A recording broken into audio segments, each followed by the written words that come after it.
Today on NNN Around the World, we take a look at the war in Ukraine and what some communities in Chicago are doing about the recent tensions in Israel and Palestine.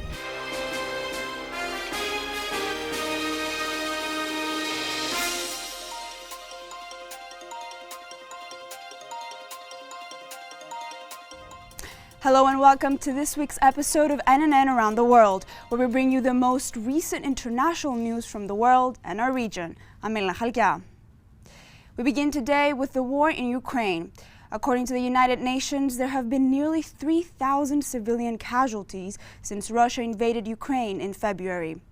Now, Russian forces continue to advance around eastern Ukrainian cities, but a strong Ukrainian defense in the Donbas region is holding up for now.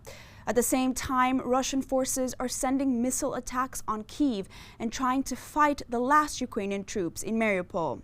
On Thursday, U.S. President Joe Biden spoke at the White House after Russian President Vladimir Putin warned of retaliation against any country that interferes with the war. Yet President Biden asked Congress for a $33 billion funding bill to support Ukraine. As Russia increases its attacks on the country's east, fears about the war extending to Moldova intensify. Also on Thursday, United Nations Secretary General Antonio Guterres advocated for evacuation corridors to open in the Ukrainian city of Mariupol, since, quote, thousands of civilians need life-saving assistance. According to the UN, more than 5 million refugees have fled Ukraine. Some are arriving in Chicago, welcomed by their loved ones. This will be the fifth large wave of Ukrainian migrants in Chicago. This Sunday, many Ukrainian families in Chicago and around the world celebrated Orthodox Easter after the numerous casualties and disasters experienced. This year, they were also praying for peace in their homeland. In the Middle East, violent clashes between Israelis and Palestinians during Ramadan and Passover are raising fears of another conflict, 1 year after events in Jerusalem led to a war in Gaza. Most recently, attacks have been initiated from Israeli forces and Palestinians, and casualties seen on both sides. Last week, the Israeli Defense Forces raided the Al-AQSA mosque, according to Palestinian medics, who told Reuters that more than 57 Palestinians were injured during the attack.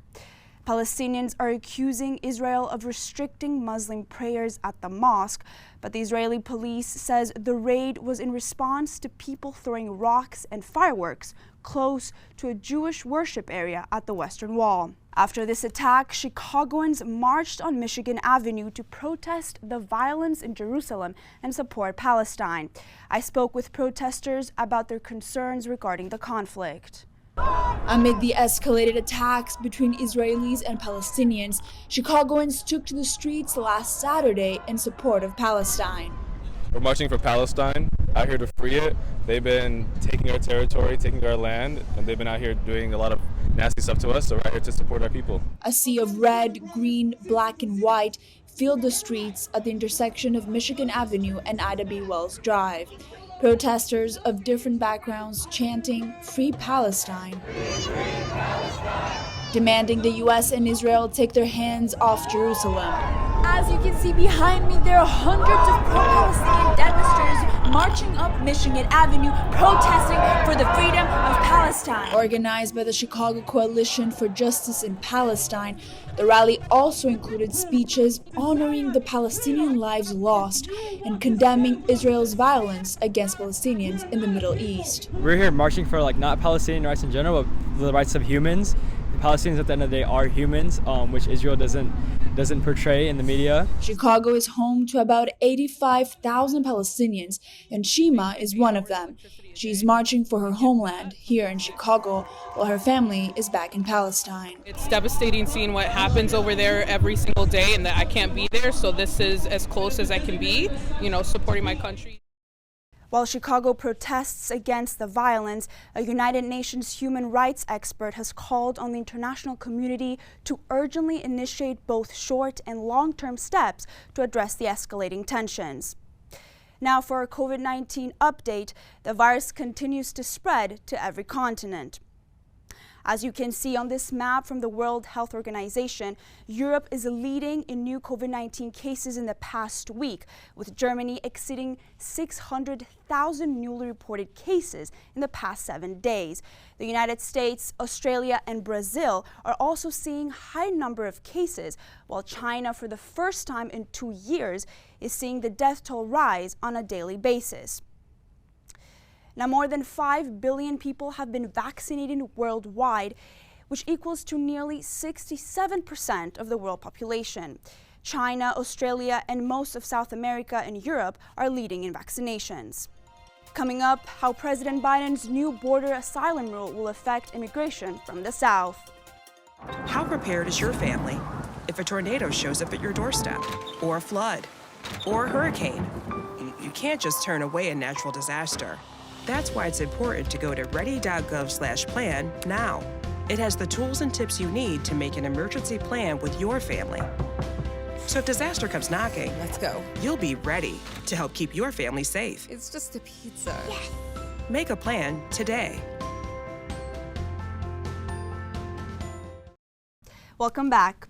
On Sunday, Emmanuel Macron was re-elected as the French president. Politicat's Braden Spade takes a look at how the elections went down. Incumbent centrist Emmanuel Macron faced off against far-right leader Marine Le Pen during the runoff election. Macron is the first French president in 20 years to be re-elected. Voter turnout was lower than in previous elections, which experts believe reflected voters' discontent with both candidates. The pair last went head-to-head in 2017 when Macron won and became France's youngest president. The biggest issue of this election was taxes. Le Pen wanted to get rid of income tax for workers under 30 and reduce France's value-added tax on essential items, while Macron proposed that employers should be able to give employees an untaxed bonus of up to 6,000 euros. In June, Macron will fight to maintain his parliamentary majority in legislative elections. Thanks, Braden. Closer to home, more and more immigrants from Central and South America are trying to cross the U.S. border in record high levels, and the Biden administration is introducing policies to improve the asylum process.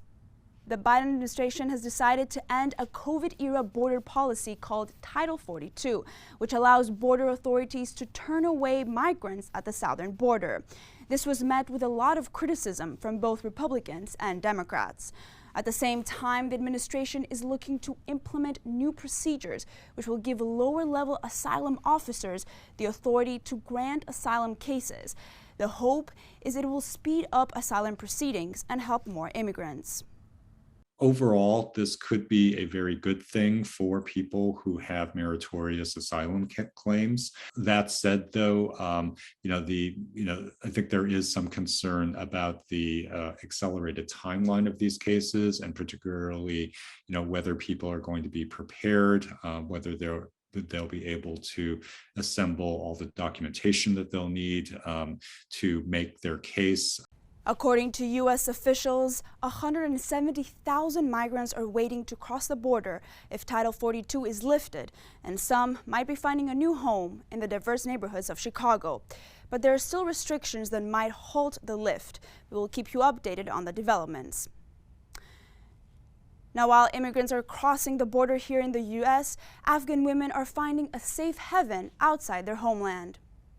After taking over Afghanistan last summer, the Taliban has restricted girls' secondary education. Many schools remain closed, and those that have opened are required to comply with harsh dress codes. Afghan women have taken to the streets to protest the Taliban's oppression. At the same time, those that have left are sending moral support. Afghanistan's women's national football team, now abroad, are competing not only for themselves, but for all Afghan women. As backup goalkeeper Montaja said, quote, "We want to be a voice for the voiceless who are still in Afghanistan. We want to show the Taliban that we are never going to stop." Well, that's all the time we have for today on NNN Around the World. I'm Mela Halkia. Have a great day.